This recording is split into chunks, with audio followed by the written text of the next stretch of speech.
नमस्कार साथियों, एमकेएच की इस वीडियो सीरीज में आप सभी का बहुत बहुत स्वागत है साथियों।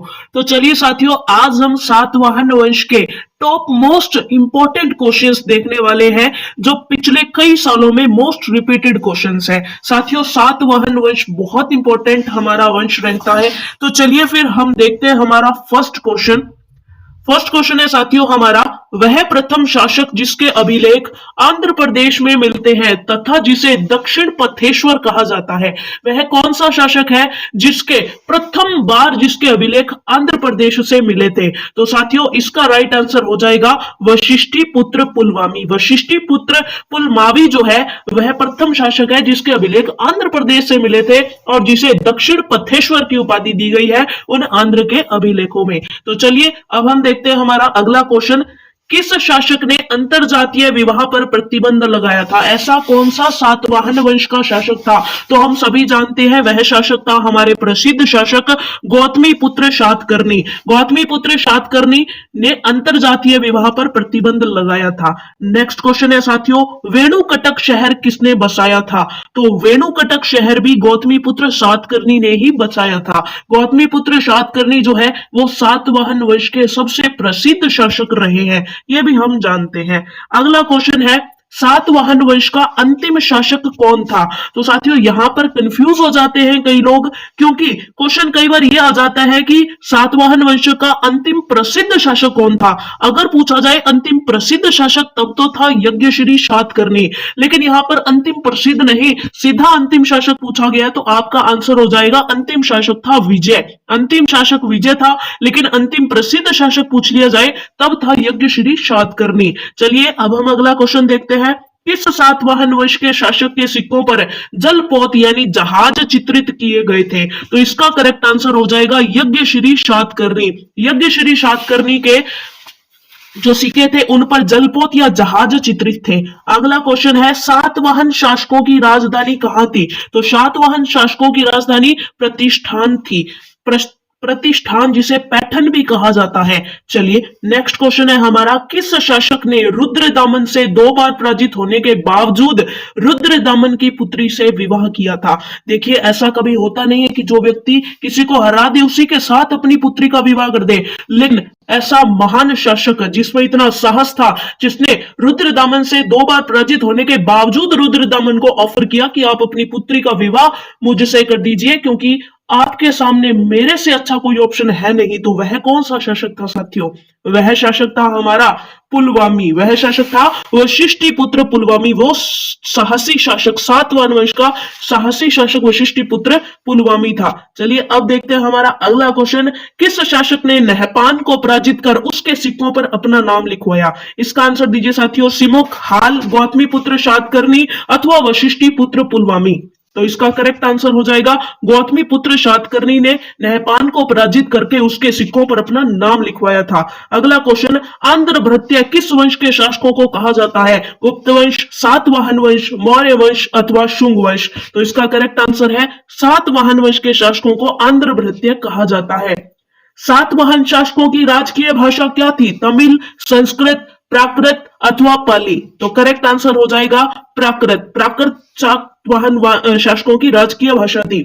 अगला क्वेश्चन, निम्न में से कौन सा शासक वर्ण व्यवस्था का रक्षक माना जाता है? सिमुक, हाल, गौतमीपुत्र सातकर्णी अथवा वशिष्ठिपुत्र पुलमावी? तो इसका करेक्ट आंसर हो जाएगा गौतमीपुत्र सातकर्णी जो था उसने वर्ण व्यवस्था को और वैदिक साहित्य को जो है पुनः स्थापित करवाया था। तो इस हिसाब से वर्ण व्यवस्था का रक्षक गौतमीपुत्र सातकर्णी होगा।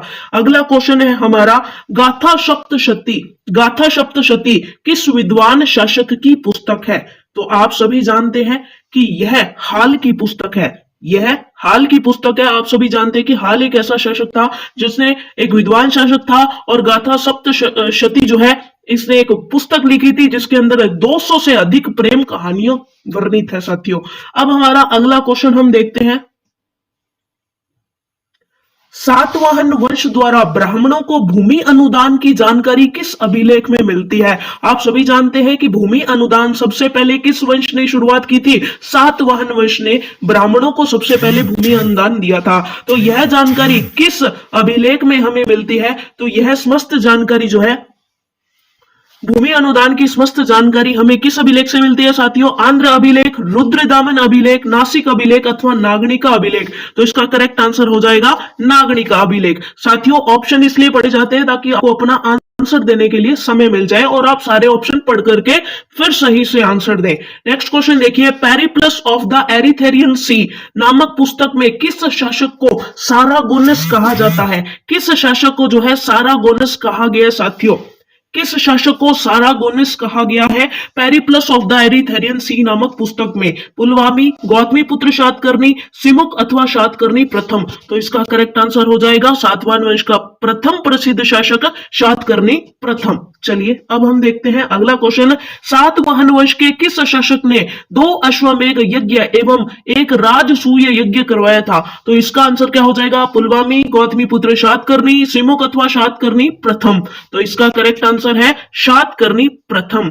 सातकर्णी प्रथम ही वही शासक है जिसने 2 अश्वमेध यज्ञ एवं 1 राजसूय यज्ञ करवाया था। अगला क्वेश्चन है हमारा, सातवाहन वंश के किस शासक के लिए एक्का ब्राह्मण या अद्वितीय ब्राह्मण प्रयुक्त होता है? ये उपाधि है किस शासक की? देखिए ऑप्शन देखिए, पुलवामी, गौतमीपुत्र सातकर्णी, सिमुक अथवा सातकर्णी प्रथम। तो इसका करेक्ट आंसर हो जाएगा गौतमीपुत्र सातकर्णी। इसी ने एका ब्राह्मण अथवा अद्वितीय ब्राह्मण उपाधि धारण की थी। नेक्स्ट क्वेश्चन, सातवाहन वंश का सबसे प्रसिद्ध शासक कौन था? साथियों अगर पूछ लिया जाए कि सातवाहन वंश का प्रथम प्रसिद्ध शासक कौन था तो इसका आंसर आप करेंगे सातकर्णी प्रथम। लेकिन यहां पर पूछा गया है कि सबसे प्रसिद्ध कौन था, तो सबसे प्रसिद्ध शासक था गौतमीपुत्र सातकर्णी। नेक्स्ट क्वेश्चन ये आ गया, देखिए सातवाहन वंश का प्रथम प्रसिद्ध शासक, तो ये तो आप लिख देंगे सातकर्णी प्रथम।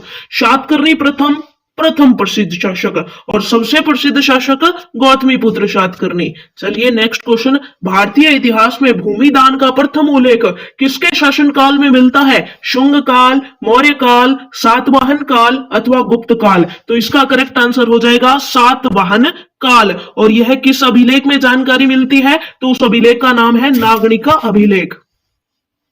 अगला क्वेश्चन है, किस अभिलेख के अनुसार कलिंग नरेश खारवेल ने सातवाहन नरेश सातकर्णी प्रथम को परास्त किया था? तो यह जानकारी किस अभिलेख से मिलती है?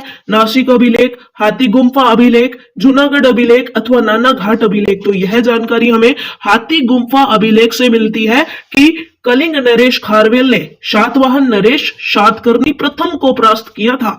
अगला क्वेश्चन है हमारा, सिमुक ने किस कण्व सम्राट की हत्या करके सातवाहन वंश की स्थापना की थी? अर्थात कण्व वंश का अंतिम शासक कौन था? ऑप्शन देखिए, गौतमीपुत्र, वसुदेव कण्व, भूमिमित्र अथवा सुशर्मा। तो हम सभी जानते हैं कि सुशर्मा जो है वो कण्व वंश का अंतिम सम्राट था। नेक्स्ट क्वेश्चन देखिए साथियों, सातवाहन साम्राज्य का संस्थापक कौन था? तो ये तो लास्ट क्वेश्चन में ही हमें क्लियर हो चुका है। देखिए गौतमीपुत्र, हाल, सिमुक अथवा पुलमावी होता है, पुलमावी, सिमुक, हाल अथवा गौतमीपुत्र। तो इसका करेक्ट आंसर हो जाएगा सिमुक। तो साथियों ये हमने टॉप मोस्ट हमारे क्वेश्चन जो है जो मोस्ट इंपॉर्टेंट क्वेश्चंस जो है सातवाहन वंश पर डिस्कस किए हैं। इन क्वेश्चंस में से आप कितने करेक्ट आंसर्स कर पाए कमेंट बॉक्स में जरूर आंसर दीजिएगा और आंक लीजिएगा कि आपकी तैयारी कैसी चल रही है। धन्यवाद साथियों, ऑल द वेरी बेस्ट।